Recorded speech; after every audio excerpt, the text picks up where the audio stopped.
सुल्तान नूरुद्दीन अमालिक के सिपाहियों की कैद में है। फिर वो बच कैसे गया? अब वक्त आ गया है कि अपनी तलवारों को बेनयाम कर लिया जाए। जब तक मौजूद तख्त पर बैठा हुआ है, सल्तनत को उससे खतरा है। हिलना मत, तलवार निकालने की कोशिश मत करना करातेगिन। अमालिक के आने से पहले हमें सुल्तान को ढूंढना होगा। चले।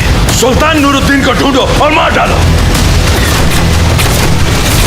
वो सुल्तान को यहाँ से ले जाने ना पाए।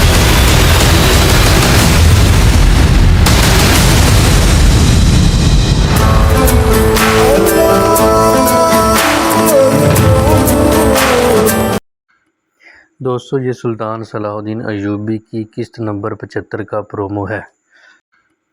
दोस्तों, ये सुल्तान सलाहुद्दीन अय्यूबी की किस्त नंबर 75 का प्रोमो है। दोस्तों, ये सुल्तान सलाहुद्दीन अय्यूबी की किस्त नंबर 75 का प्रोमो है। दोस्तों, ये सुल्तान सलाहुद्दीन अय्यूबी की किस्त नंबर 75 का प्रोमो है।